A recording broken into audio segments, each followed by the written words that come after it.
Sketchy stories.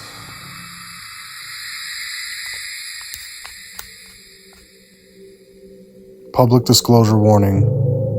To prevent the influx of monster hunters and the inevitable destruction of the ecosystem, the specific GPS coordinates of the log shelter and subterranean lake entrance are to remain classified.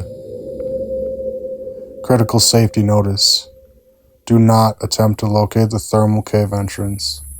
The combination of zero visibility silt outs and a territorial apex predator makes this a Class 4 hazard zone. Interference with the thermal plume during winter is lethal to the colony. GPS data is held in a secure private archive and will not be released to prevent ecological collapse.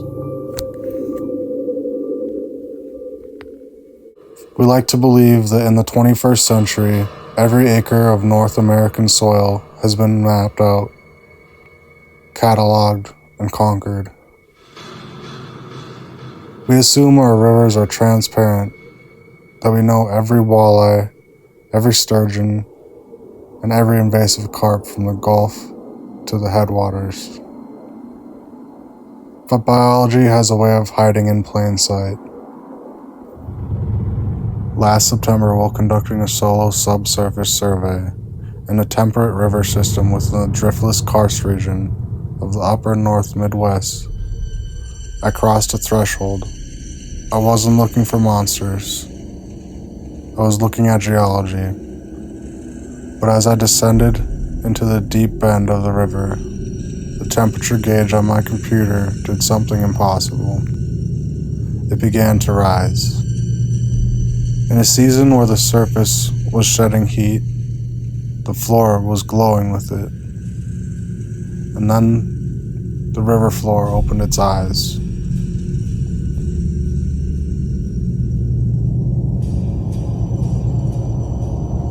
The anatomy of a phantom.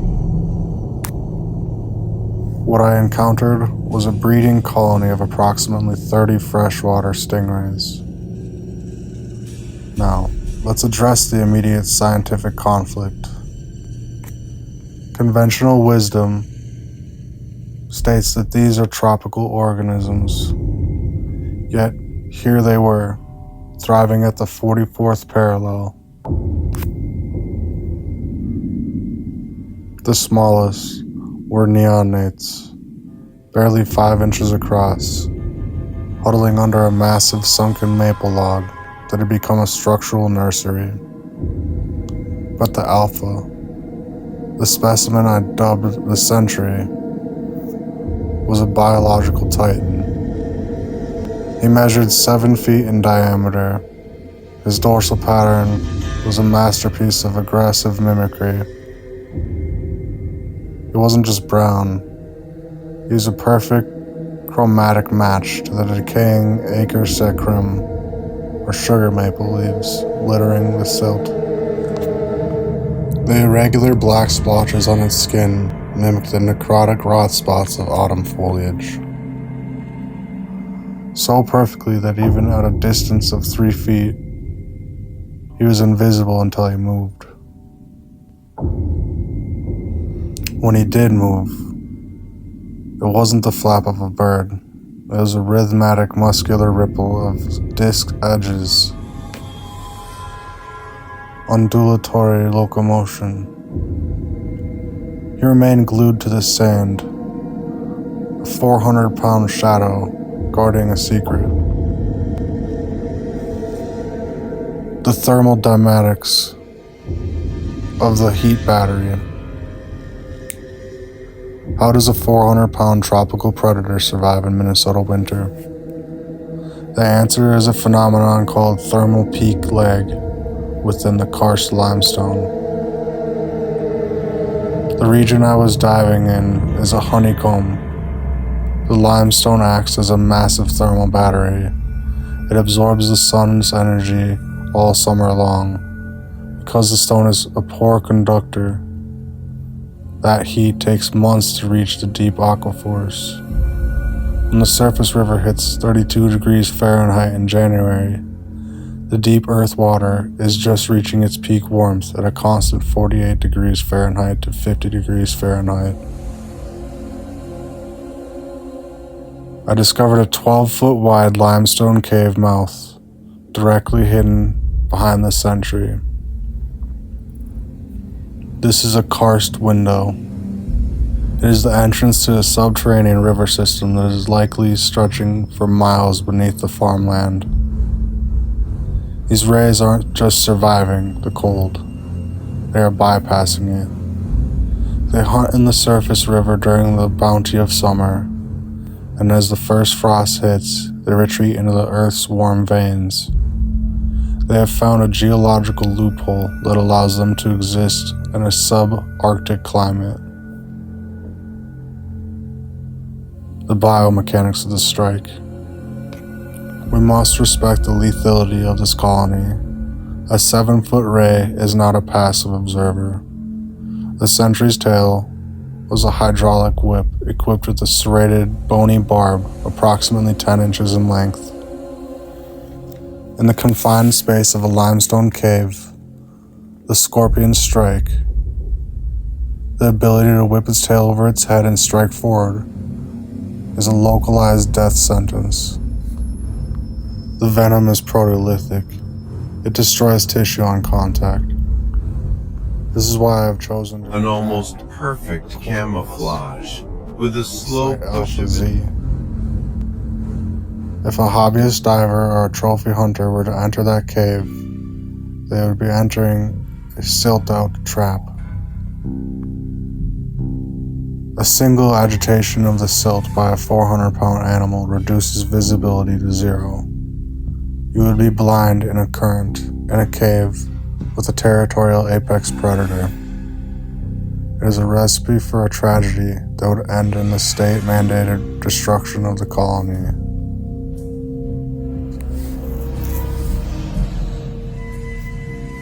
The ethical imperative, the silent guard. This brings us to the most difficult part of this thesis, the ethics of discovery. If I reveal the location, the DNR arrives with nets. The invasive label becomes a death warrant. If I reveal the location, the poachers arrive with harpoons. But if I remain silent, the rays continue their work. They are clearly integrated. They are likely culling invasive bottom feeders and maintaining a balance we don't yet fully understand. Their maple leaf camouflage proves that they have been here long enough to evolve with the trees. I'm choosing to be the guardian. It's not great of down here, but all these I'm maple holding leaves make it GPS feel like down autumn under a private underwater. 10-year embargo for longitudinal study via non-invasive eDNA sampling. We can learn from the ghost of the Zimbaro without ever having to touch it. We must accept that some parts of the world are still wild, still dangerous, and still hidden. The sentry remains at the gate. The nursery remains under the log, and the river keeps its secret. To my colleagues, do not go looking for the cave. Respect the thermal boundaries. If you find yourself in a northern river and the water begins to warm beneath your fins, turn back. Nature has reclaimed the underground, and she has appropriated a 400-pound sentry to make sure it stays that way.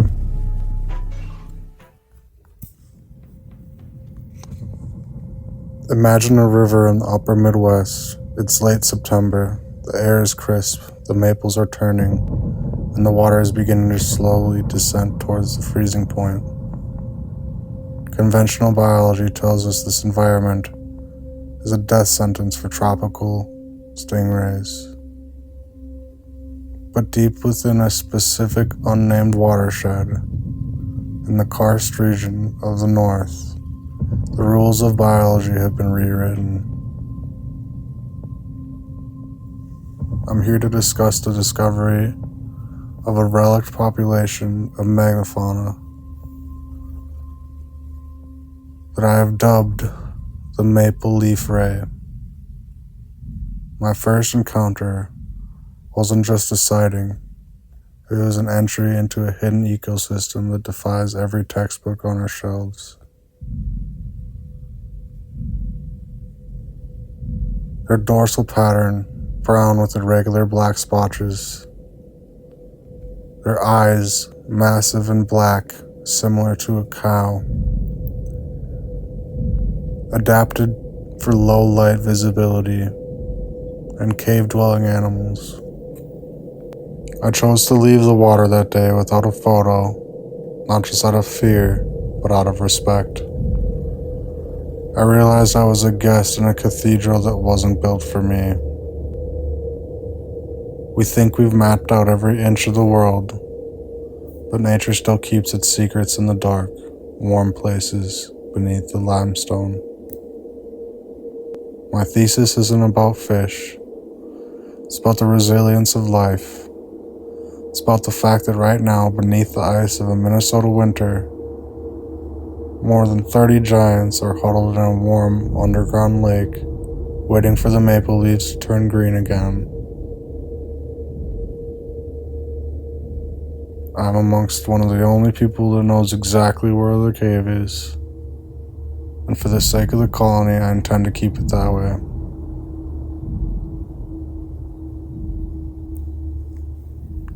That's why you haven't read about this in the news.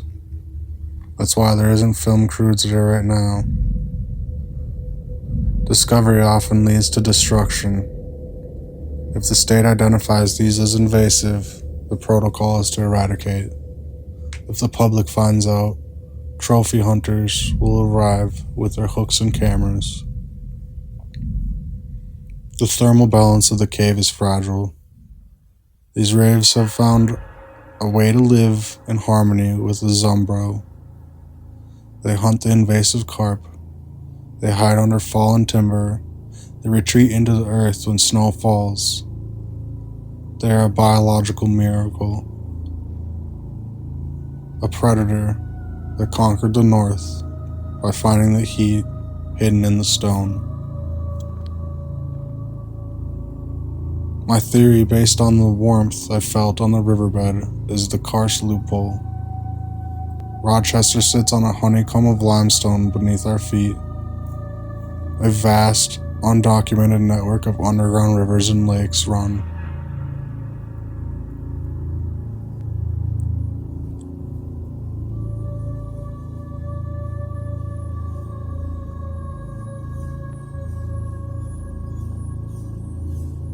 The first thing I felt wasn't the cold of the Minnesota autumn. It was a pocket of warmth, a thermal inversion on the riverbed that shouldn't have been there. And then I saw the eyes. Not small, huge, beady eyes of a fish. Dark, liquid eyes. Mammalian, almost like a cow, staring back at me from the sand. I was hovering there. The riverbed began to move. I thought it was a carpet of fallen maple leaves, brown with those distinctive splotches. Then it rippled. A tail, long, whip-like, lashed out in that moment. I wasn't in Minnesota anymore. I was staring at a prehistoric predator that science says cannot exist here. I was staring at a colony of giant freshwater stingrays. The South Fork of the Zumbro River, near Rochester, Minnesota, holds ancient secrets. One can only imagine that the maple leaf ray is a small classification of many fish that are yet to be discovered. I set out that day in late September to look for meteorites. I know that the sediment of the riverbed is a beautiful place to find elegant stones and gems. This day in particular, I was out by myself. I don't typically bring my phone or any camera gear with. Just my tank, some flippers, a net, and a pouch in case if I find any decent specimens to bring out of the water. I'm an amateur geologist, a nature lover at heart, and a philosopher. My life goal is to study the earth and learn as much as I can about it, documenting things that others are unable to see, too afraid to study, or haven't yet even thought of. To my dismay, when I saw these creatures, I was not expecting stingray.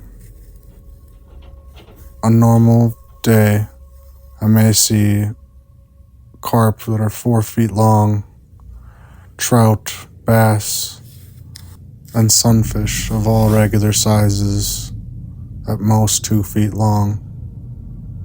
Nothing, I repeat nothing, could have prepared me for what I saw that day. As I entered the water, it is notable that I walked several miles into the woods in a rural area of the Zumbro River, donned my gear, and went into the water looking for geological anomalies. When I felt the water temperature shift and become warmer towards the bed of the river, I was intrigued.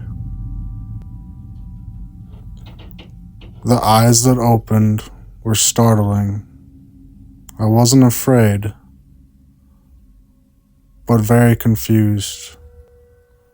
I'm comfortable with being in the water, but these things were fast. What appeared to be a mother stingray was guarding its offspring that were about 5 inches in diameter, and the mother was about 4.5 feet in diameter. They were by a fallen tree that had submerged itself in the sand of the riverbed. 10 feet away, there was a father stingray guarding the entrance of a cave. The stingray was about 7 feet in diameter. The cave was 12 feet in diameter and 4 feet tall. The stinger barb on the stingray was about 12 inches long approximately. We must do our best to protect the Earth's creatures. I'll do my own studies, thank you.